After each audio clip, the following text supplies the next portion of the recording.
Get ready to join a conversation with a man recognized as a major voice and influencer in the world of mobility. What could possibly qualify this man to hold that title? Well, let me see. He was the Corporate VP of R&D for General Motors from 1998 to 2009. He was a consultant to Waymo, Google's self-driving cars, from 2010 to 2022. He now advises organizations on the future of mobility, and his client roster is impressive. It includes clients such as Goodyear, Peloton, AVL, Hess, to name but a few. He also has authored 2 books, Autonomy, The Quest to Build a Driverless Car and How It Will Reshape Our World, and Reinventing the Automobile, Personal Urban Mobility for the 21st Century. I believe he has a unique perspective, having lived in both worlds, legacy automotive and the startup environment of a tech-type company. He is Larry Burns. Join us as we explore what's in the EV startup DNA that enables success. What is that secret? And what is it about our legacy automotive culture that holds us back? Why can't we design these cars fast enough and cost effectively? What wisdom does Larry have to impart on leadership in the Tier 1 and OEM space as we all wrestle with the massive transformation in this industry? Larry, welcome to the show. Thank you, Jan. It's great to be with you. I'm going to go straight in and ask you this question, Larry, that's on everybody's mind, and that is, why is it that traditional OEMs struggle so much with EV design and innovation? I recently interviewed Allison Malik. Allison started her career back in 2008 working on an EV for General Motors, and we still can't get the thing launched and making money properly. So why is it, Larry, with your background and the work that you've been doing with your clients, you are in a unique position to answer this question? Tell us. I think it's really important, Jan, to look at traditional auto companies through the over century-old history that they've had. They have a long legacy of designing and engineering and manufacturing vehicles around a DNA that was grounded in the combustion engine. With human-driven vehicles, the energy source was oil, gasoline. And lo and behold, it was a successful journey from when Henry Ford transformed the industry in the early 1900s through into the 2000s. But the fact is, electric vehicles, and I would add to that connectivity as well as the potential for autonomous, is simply a different design and engineering DNA. And so I think the short answer to your question is legacy. Auto companies, big mature auto companies, have a legacy of know-how. They have a legacy of how they do their work. They have a legacy of stakeholders. It's not just the automotive OEMs. It's the unions, the employees, the states that they operate in, the governments, and on the list goes on in terms of the stakeholders, the suppliers. And over that over-century journey, that pie of value creation and profit has been divvied up among all of those different players. And there's not a lot of extra margin to go around. So along come some players with a totally clean sheet. And I think if you said, I'm going to design an automobile from scratch today, you would start with a skateboard platform and you would pay very, very attention to the electrical controls and software architecture so that all of these devices on vehicles could talk to each other in essence. I also think you would pay very careful attention to the design of the vehicle from a thermal management standpoint. I think you would just take a very different approach. So it's hard when you have one foot on the dock and one foot on the boat. The dock being the historic auto industry with its historic design DNA and supply base, and the boat being this future. It's really, really hard, especially as that boat starts pulling away from the dock more to deal with that challenge. So I think it's these legacies. And embedded in that legacy are obviously cultures and behaviors that shape how companies do business. And don't forget, these are very, very big enterprises, very big organizations with huge global footprints, tens of thousands of parts that need to be designed, engineered, manufactured, sourced, put into cars, and then you have the dealers who have a big play in this. So I think that's where the challenge is. It's the legacy. What is it about Tesla, BYD, these companies that are starting with a clean sheet of paper? What is it about their DNA that allows them to move so quickly and to nurture this innovative type culture? Well, I think leadership plays a big role. And obviously, you have to give credit to Elon Musk and his team for having the vision and determination to take Tesla through what really was a very long journey. When they did the Roadster, it was a fascinating small vehicle, but it certainly wasn't something that was going to appeal to a large market. They're very, very smart to go after the Model S segment where there were price points that people would pay a huge amount of money to buy their vehicle. But what impressed me is how quickly the Model S really became the dominant vehicle above $80,000 in the world. I think it's this starting from a clean sheet of paper, having impassioned leadership that have a vision, but then being able to architect the design and then just keep learning. And I think if you study Tesla in a little bit more detail, you realize, for example, the amount of wire on the Model 3 is far less than the amount of wire on the Model S. So the learning that they've had, and then the approach they're taking right now in terms of perhaps molding some major parts that have to be today in the industry put together as individual parts, those are big ideas. So it's getting out ahead of your competition through learning cycles. And if you do that and you get 4 or 5 cycles ahead of everybody else, you're hard to catch.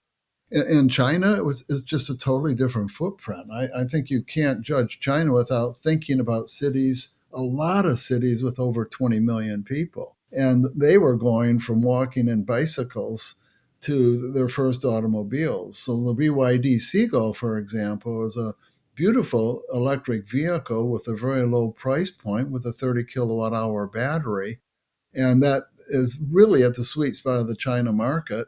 In the United States, unfortunately, I think our OEMs are trying to replicate what they have success with today, which are large pickup trucks and large SUVs, and they're trying to get the range and the power that they've had on the combustion variants of those embodied in an electric vehicle. And that's led to really big batteries, 150 to 200 kilowatt hour batteries, which weigh on the order of 2,000 pounds. And those batteries weigh more than the mini EV in China, the battery alone. So I think we're a little bit trapped in trying to chase a customer and market segments that have been defined by the history of the industry, chase that into a world which is pivoting to this new DNA. And I think you really need to pay attention to the Chinese EVs because of their design and their technology and their quality and China's determination to take those around the world. Yeah, I'm curious as to what you think. What sort of leadership behaviors do we need to undo and unlearn? I mean, there's a lot, right, Larry? I mean, you and I both know there's a lot of them out there. But if you could name 2 or 3 of these leadership behaviors that drive our culture in traditional legacy automotive, what are some things that we need to undo? Well, we certainly can't keep judging everything on quarterly returns. You're not going to go from Ah, not having an EV to having an EV that's selling at hundreds of thousands a year that makes money. This is a really complex business that requires learning. A simple example is anti-lock brakes. GM put anti-lock brakes as an option on a Cadillac One model when they launched it. It wasn't until ABS 6, the sixth generation of anti-lock brakes, that you had it on all of the Chevrolets. And Jan, that comes from learning. You get the first generation out there, it has a value proposition and a price point. If there's enough reception, it motivates you to go to Gen 2, which is usually lower cost and more valuable, which gets you to Gen 3, Gen 4, and Gen 5. And you can see that journey again with the Teslas. You can see that journey in the growth of the Chinese auto industry. So I think thinking big and starting small and learning fast is critically important so you know how to scale smart. I learned that from my friend Chuck Amuli. He's a blogger with Forbes, and he's written some great books on innovation. So I didn't coin those terms. I'm borrowing them, but I think it's a very powerful way to think about about the future. I also think you need to target what I call the market tipping point.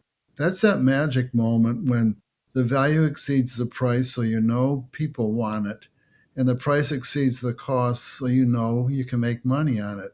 So many times, the business case inside an auto company will be based on some forecast of volume, and you don't know that number with certainty. And what you have to do is you not target an econometric forecast of the industry, but target what has to be true for a product to tip in the marketplace. And what do you have to embody in that in terms of value proposition? And then I think you can get it right. So I like to see that focus a bit more. I think much of what we're talking about here today, Jan, is inevitable. Yes, battery electric vehicles are hitting a wall a little bit, but it's the fastest growing segment in the U.S. industry. The media tends to want to report it as negative. I see that as an encouraging sign. I also see hydrogen and fuel cells coming into play along with the batteries that will get us there. So I think electrically driven vehicles are inevitable because Einstein taught us that the best design is the simplest one that works. And these are very simple products once you get the supply chain and everything right. So if that's an inevitability, you got to get in front of it. But you don't do that by betting the farm. You've got to do that by learning and stay the course with those learning cycles. And where you really become vulnerable in the industry is when you get behind. I'll give the example of hybrids. When I was at General Motors, Toyota launched the Prius. That Prius that they brought to market had a couple learning cycles in Japan already. So I think it was a Gen 3 Prius that they brought to California. And then they had a couple learning cycles before GM, Ford, and others said, maybe we should do something with hybrids. Jan, we were so far behind at that point in time that no matter how good the hybrid was that General Motors brought for market, we couldn't penetrate the Prius brand equity and the Prius leadership position. So if the auto companies believe electrically driven vehicles are inevitable, they've got to get in front of that with learning. If they believe, like I do, that autonomous vehicles are inevitable, you've got to get in front of it by learning. And you can learn from your advanced driver assistance systems, ADAS. You can learn your way in that direction.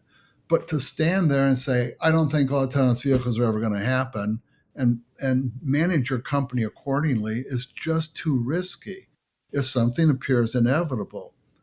I haven't been told by any of the cutting edge experts that I've worked with on autonomous vehicles, the real leaders on the edge of knowledge creation, I haven't been told by any of them that they don't think they can get this job done. So it's inevitable, Jan. I can't predict when. You've got to focus on do unto yourself before others do unto you. And I think the U.S. auto industry leadership has had a bit of a challenge with that. Either they're making too big of a bet, I'm going to turn my entire portfolio onto electric vehicles before I've learned what I needed to learn about my battery manufacturing, or they've been in denial too long and they can't get back in the game and catch up. You focus a lot on learning and learning environment.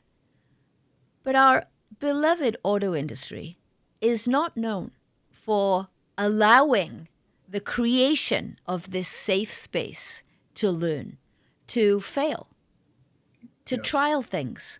Are there any companies out there that you've worked with that have done a pretty good job of carving out a special place, a special environment for these innovative ideas to Oh, thrive? absolutely. Absolutely. I had the privilege after General Motors teamed with Carnegie Mellon University and won the DARPA Urban Challenge. Then I left GM in 2009. In that time frame, from the fall of 2007 when the race took place and 2009 when I left GM, Google created Google self-driving cars, and it was Google X Google self-driving cars resided in. And Google X's culture was one of celebrating failures.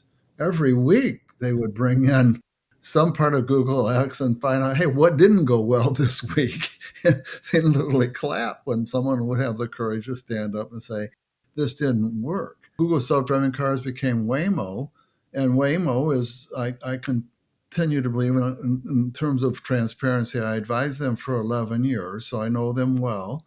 But they've really stayed the course with their safety priority, as safety is the overriding priority. You can see that throughout that organization.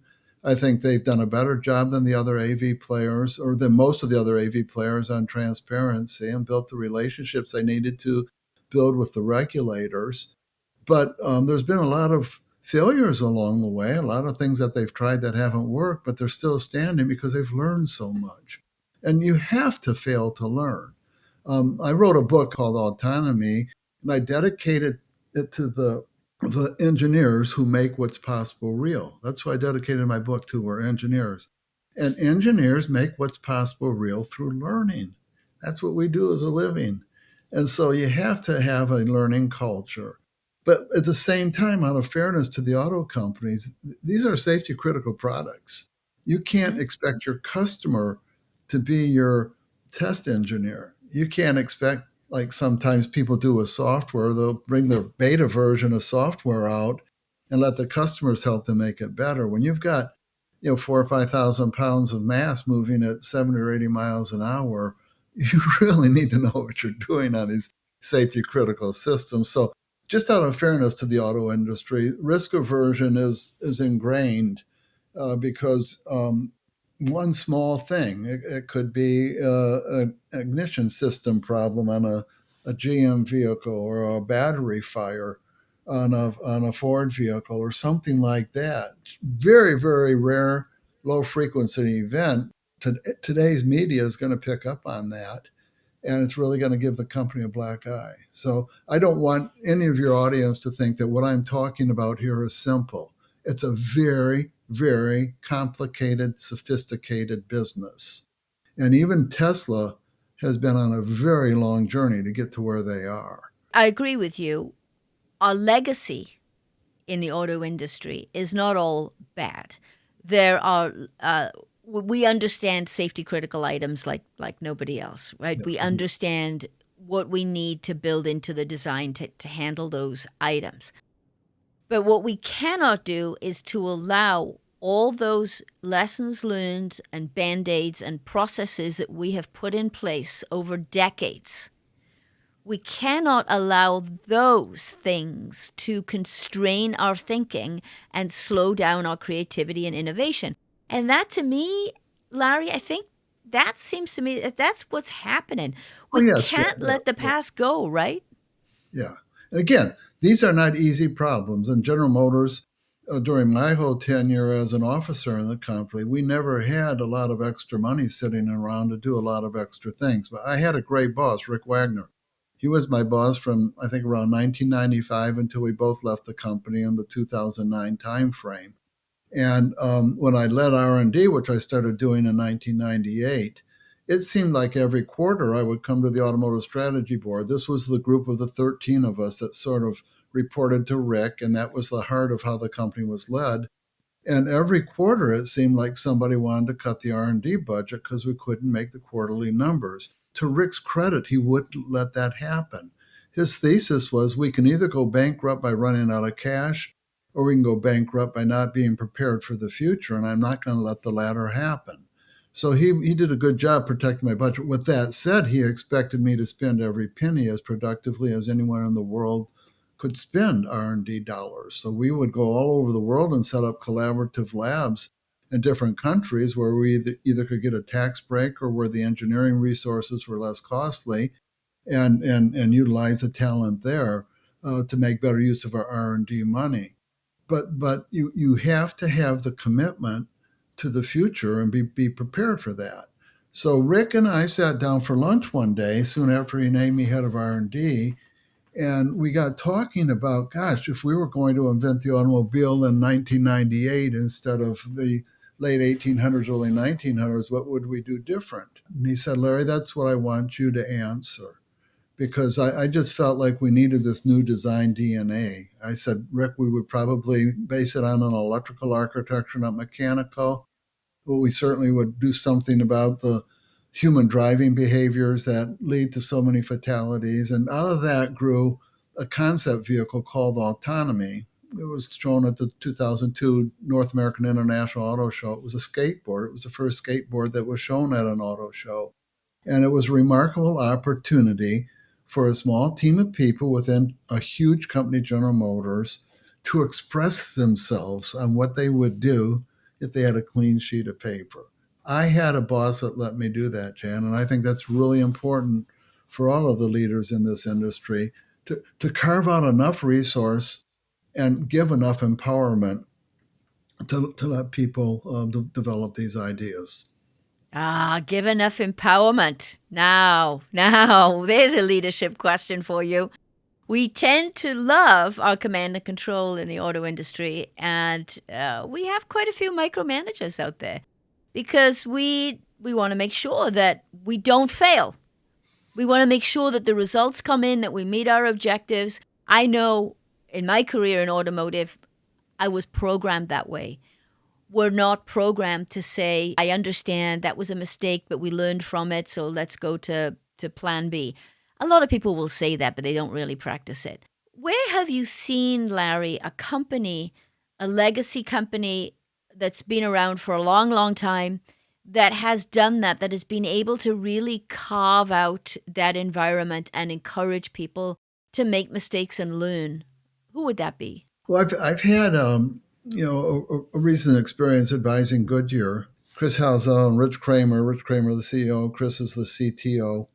And based on what I saw at CES this year, there was the empowerment of the CTO and the teams at Goodyear to go after some very, very important challenges that the tire industry was facing. A lot of people might look at the tire and say it's a tier 3 commodity and a corner module of a car. From my standpoint, and I think Rich and Chris's standpoint, no, it's where the rubber meets the road. The physics of that and the complexity of the tire mean that all the other systems need to be, to some extent, subservient to the tire and to the friction.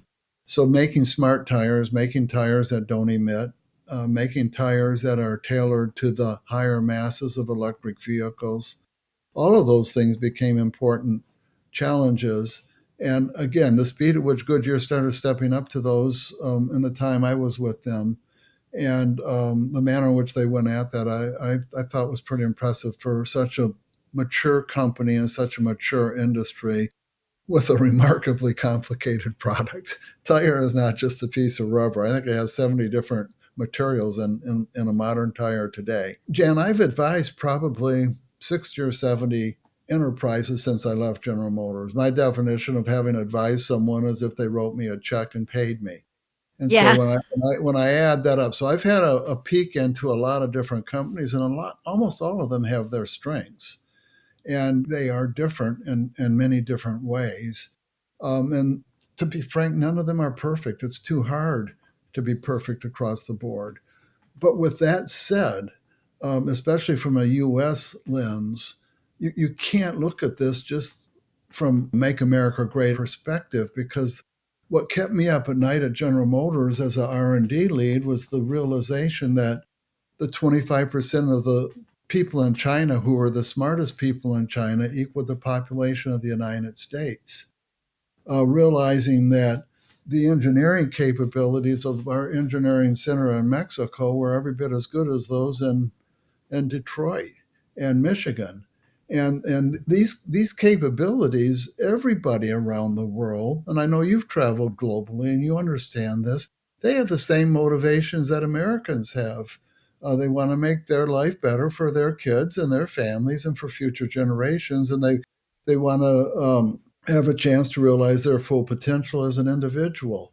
That's not unique to the United States. So we've got to look at these challenges globally.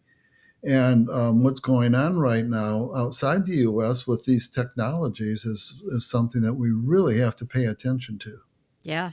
Given your experience, both at General Motors and with your clients, you've taken a look at the 21 traits of authentic leadership.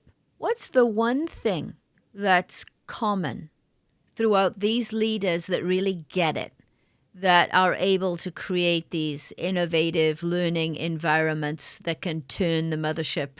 What's the one trait in leadership that you see that stands out amongst all of them? Well, that's a great question. I want to give two answers to it because they're interrelated. One of the people who advised me and Rick Wagner when we were at GM was a guy named Roger Martin.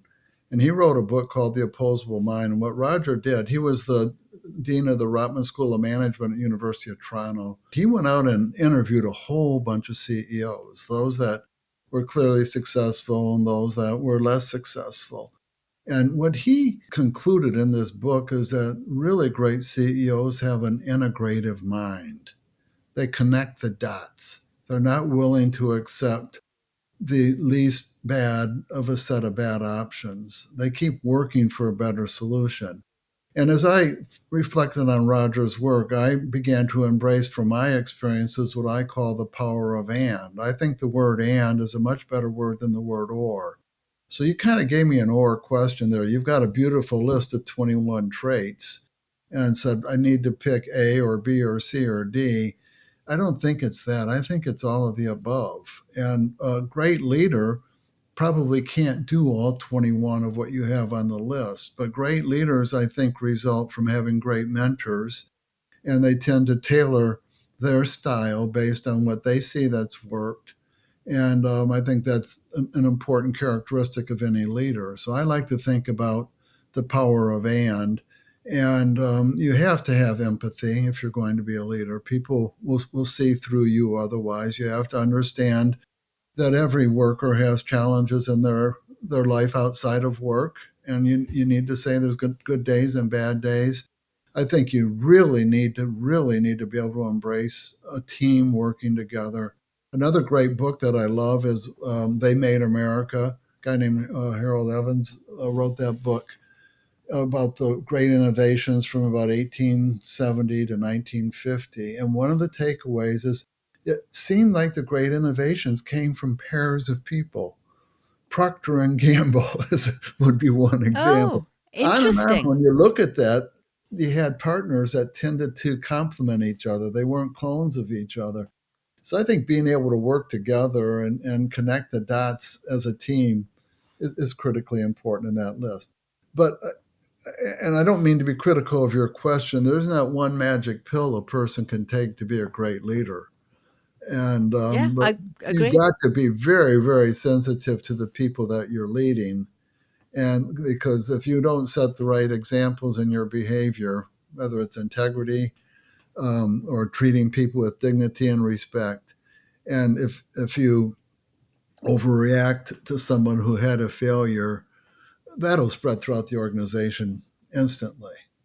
And you're going to make mistakes as leaders. Don't be too hard on yourself if you don't embody your 21 traits every day and every minute all the time. People will cut you slack on that. But if you have tendencies that just turn people off or focus on things that they think are just not the right priorities, the people you're leading are going to see that and they're not going to follow. Yeah. You know, Larry, growing up in the industry, as we both did, we were told early on to keep your personal life completely separate from your professional life. The two should never mix. And now, the world that we're in right now, it's impossible. You cannot separate the two. And at the end of the day, you are one person. You have a set of values, and that should not change, whether you're outside of work or inside of work. What are some of the personal values that you hold dear, you Yeah, personally, yeah, as a yeah. leader? I do want to share one lesson I learned from a great Yeah, mentor, please. Jack Smith, who was the chairman and CEO of GM before Rick Wagner. And Jack was in that role when my career started to take off in the late 80s and early 90s. And I happened to be flying with Jack on a business trip, and it's just the two of us on the plane. And I was struggling with this personal life, work life balance because being a senior executive in a large auto company is a 24/7 job, year in and year Yeah. out. And there's just no other way to look at it. And I asked Jack directly, I said, Jack, when you were growing in your career, how did you manage that? And he said, Larry, I just reached a point that I had to accept it as a way of life. And I thought that was great advice to accept something as a way of life. And that helped me have the discussions. My wife is a hairstylist. She's had a remarkably successful career as a hairstylist. I have two daughters, and We had my in-laws would stay with us at times to help with the kids and things. But you really need to find the time to be with your family because time goes by so fast. And it's crazy to get married and have kids and then not experience the kids. Why would you ever do that? The other thing I think is real important is you can't let the urgent get in front of the important. With the Yeah. devices we use in our everyday life, the texts and the emails and the TikToks and everything else, you can find yourself getting distracted by a whole lot of things that just aren't important. So I would always start each day with my to-do list, but I'd always move the most important things to the top and give time to that. And if the urgent things didn't get attention, at least I could end each day saying I made progress on the things that really mattered. You have to have integrity in life. I think that's something that's really personal. You have to have fun. Our family are travelers, so we're restless when we don't have our next trip already scheduled. We like to travel with a company called Backroads, which are sort of outdoor adventures, but kind of nice hiking, but you don't have to stay in a tent. You can stay in a nice hotel. So we've been doing this with our kids, and they're in their 30s now, and they won't miss a trip with us. We're blessed that our kids still want to travel with mom and dad. So find that time to have fun. Find that time to enjoy your family, and don't let it tear you apart. Accept it as a way of life. Those tensions are real out there. One last note, Jan, from a Yeah. personal standpoint, I lost my hearing as my career was taking off. It was in the early 90s. I lived a year deaf. And General Motors leaders, many of these were my mentors, they stood behind me through that very difficult year where I couldn't hear at all. And they allowed me to realize my full potential. I eventually got cochlear implants and I can function like we're functioning today. But believe me, that year when I couldn't hear gave me a whole different perspective on people with disabilities. And I would always would look at someone in a wintry, wet, cold day like we have here in Michigan today in a wheelchair wheeling down the street saying, what's driving that person? How can they possibly have the courage to be out there in the weather to get around? It's independence. Independence is cherished, and people are going to work hard to realize their independence. And when I finally had my cochlear implants, they were working, and I fully regained my independence, I realized I needed to cherish that. The world's going to throw you curveballs. You got to be resilient. You got to bounce back from those. You got to find time to have fun. You got to communicate with your family.